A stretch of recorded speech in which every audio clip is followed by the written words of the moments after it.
Hey guys, I'm John Setzler. Welcome back to Atlanta Grill Company. Today we're going to start on a project that I saw Chef Eric Gephard do at Atlanta Grill Company back in December at their big sale event. This is a deconstructed Reuben, which is made from homemade pastrami, and we're going to cook it on the Kamado Joe. It's going to be fantastic, so let's get started.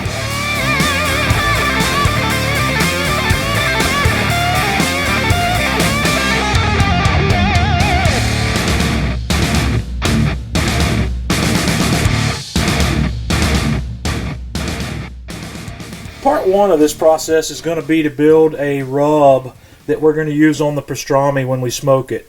And I've never tried the Amazing Ribs Pastrami Rub recipe, but we're going to try it today because it looks really good.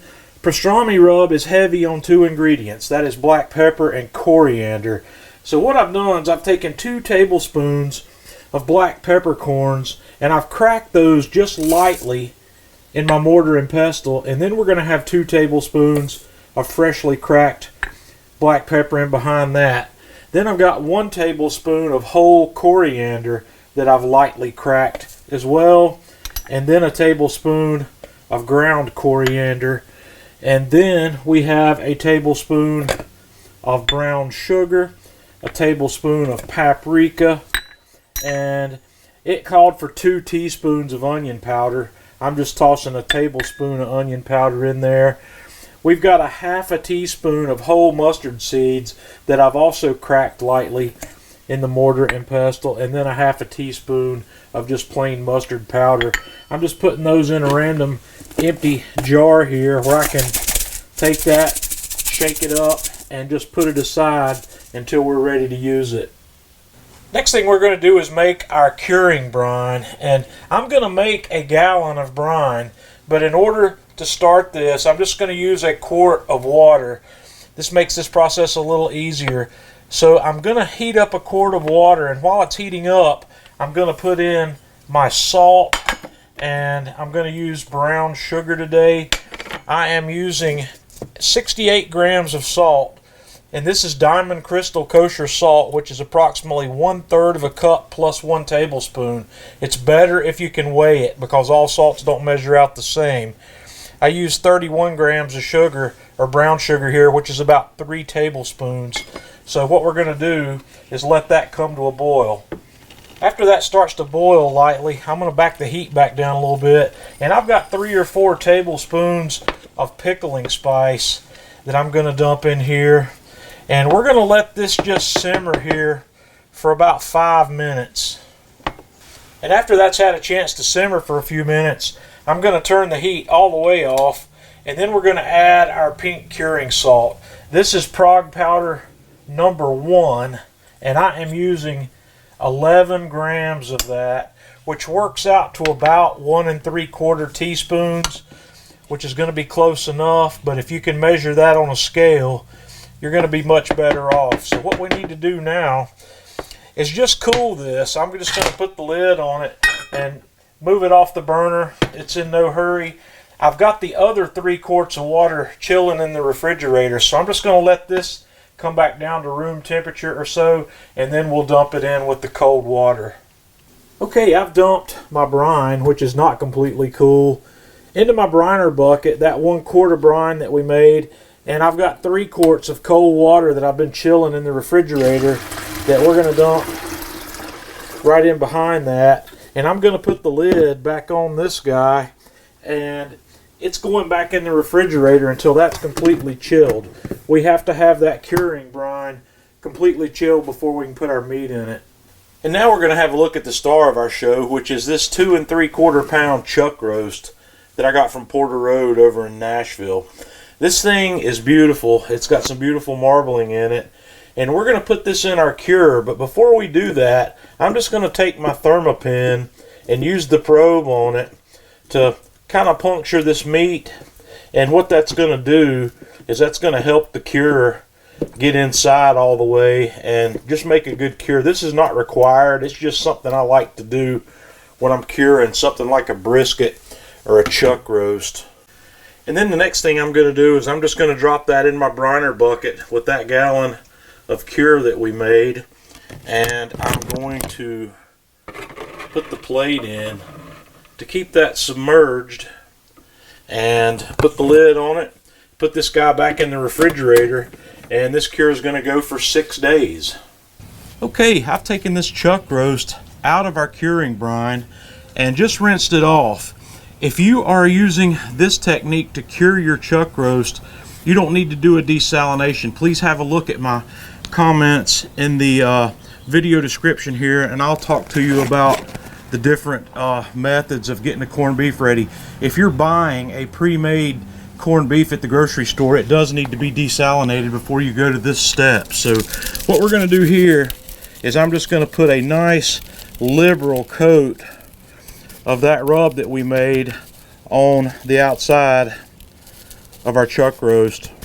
And once I'm happy with my rub coat, and like I said, this is going to be heavy, I'm probably just going to use a good bit of this on here. We're going to let this sit while we get our grill ready. I have fired up the Kamado Joe Classic 3 here with the slow roller in place, and I've brought the temperature up to about 225 degrees. I'm just going to set this pastrami on here right in the middle, and we're going to smoke this. This is the first stage of this process, and I'm going to cook it until I get the internal temperature of this meat up to around 150, 155, and then we're going to move on to the next step. Okay, this chuck has got all the smoke on it I'm going to put on it. I've let the internal temperature of that come up to right around 150. So what I'm going to do now is I'm going to wrap this up in aluminum foil and toss it in the refrigerator, because when I get ready to use this, I'm going to steam it to bring it back up to temp. If you don't want to use that route, you can go ahead and smoke this until you get your internal temperature on this up to anywhere you like, between 190 and 205, however tender you might want to take this. So this is the end of the first part of this, and we're going to move on to the next part. I've got one of my Kamado Joe Classics here fired up, and I'm running at about 250 degrees, and I'm going to make myself a steam pan here. I've taken one of my rectangular pizza pans and put a rack in it, and I'm going to put water in that pan to just below the level of the rack, and I'm going to close this guy back up, and we're going to let that water start to boil in there a little bit and start to steam. Okay, I've let that water start to steam. So we're going to set our pastrami in here, and I'm going to cover this pan with foil. And I'm going to check on this pan every 30 or 40 minutes to make sure my water level's still good, and I'll add water to that if I needed.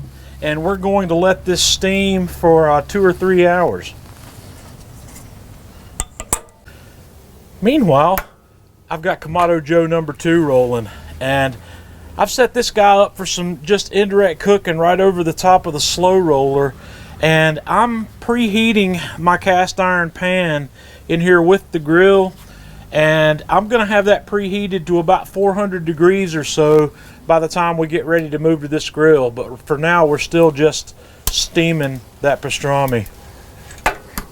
Okay, our pastrami steaming is about done. This pan's gotten nice and hot here on the Joe, so we're gonna cook up some diced bacon in this pan. I'm just gonna render this bacon and get all the fat rendered off of it. It's gonna take probably just a few minutes.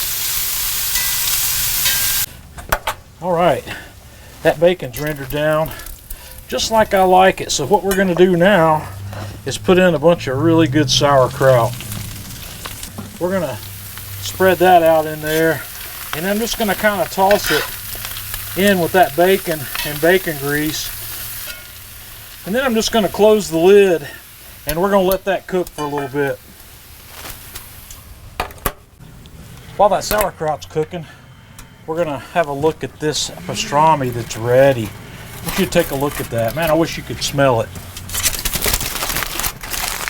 Man, that thing is amazing, and it is butter tender. It's just really super tender, so I'm gonna get that out of there.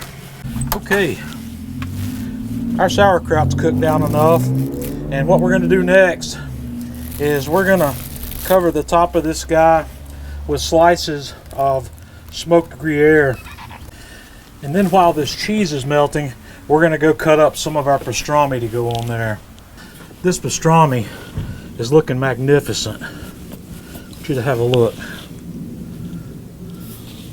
We're gonna slice it.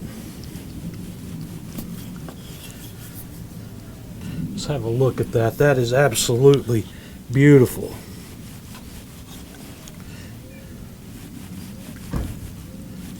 And it's just piping hot. And while that cheese is melting, we're just going to layer on some of this beautiful pastrami that we sliced up to finish up our deconstructed Reuben. You can serve this, man, however you like. One last little piece there for good practice. I'm going to close this up and let that cheese finish melting. Okay guys, we are ready. This thing's done. It's ready to come off.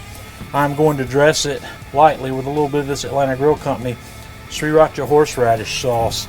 So, you guys, you're going to have to give this a try. If you missed this with Chef Eric, don't miss it now. So until next time, this is John Setzler with Atlanta Grill Company.